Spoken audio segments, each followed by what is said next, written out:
खरा जेतिकी बढ़ुछि मयूरभंज जिला उदला ब्लॉकर बंधसाही बासी जल कष्ट सेतिकी बढ़ी चली।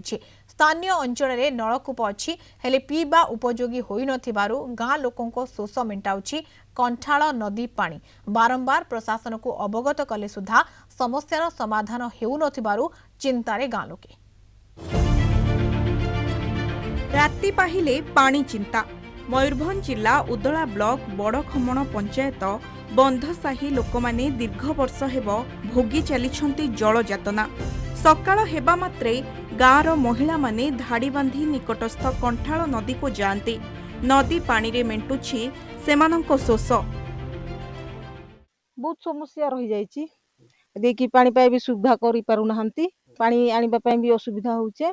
वर्षा खरा सबु बेले से कादुआ पानी रो जाईकी जिबा आसीबा करूचे। नदी रो आनुचे टिबल सेटा गळिया पानी बाहरुची आ गुटे टिबल पडिछि तो सेटा खराब हे जाइछि। टेल तो पड़िथिला सेटा गड़िया बाहर क्यों आ पानी बाहरुनी आ हम तो नदी पानी खाउछु आ हमर चलिकी जाउछु खसरा बाटो नेबे जाउछु आ।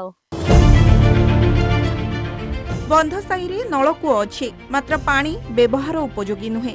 कूओ सुखिला पड़िछि। गाँव में लगी रही पानी समस्यार समाधान पाई लोके बारंबार दाबी करि आसुछन्ते मात्र समाधान हेउ नथिबारु भोगुछन्ती जल जातना। तेणे उदला वीडियो कहिछन्ती तुरंत हेब समस्यार समाधान।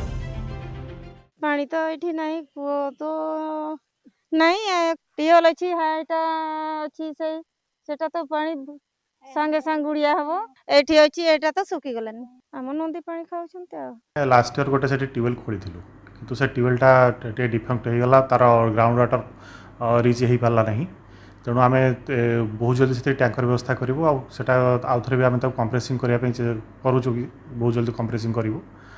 पानी समस्या तो रही बहुत जगह उदलार आम देखुचु तो यथाशीघ्र केमती सल्व हो स्टेप नौ। गाँव में पानी जल उत्कट अभाव। आम अच्छु मयूरभंज जिला उदला ब्लॉक बड़खमण पंचायत बंधसाही 10 नंबर वार्ड जहाँकि एटी 25 रु ऊर्ध्व विशेषकर परिवार बसवास करुला बेले एमानक पई पानी जल उत्कट समस्या। ग्राम रे 2टी नलकूप थिया बेले गोटे नलकूप अचल हो पड़ी एवं अन्य नलकूप जहाँकि पानी पीवा उपयोगी हो पारि नाही। तेबे ग्रामवासी माने स्थानीय नदी पानी उपर निर्भर करुचंती। तेबे एई ग्रामर पानीर समस्या दीर्घ दिन हेब लगी रही बेले प्रशासन ग्रामवासी मानकर समस्या केबे दूर करिवे ताहाकु केवल अपेक्षा। उदलारू मानस पाणी, कलिंग टीवी।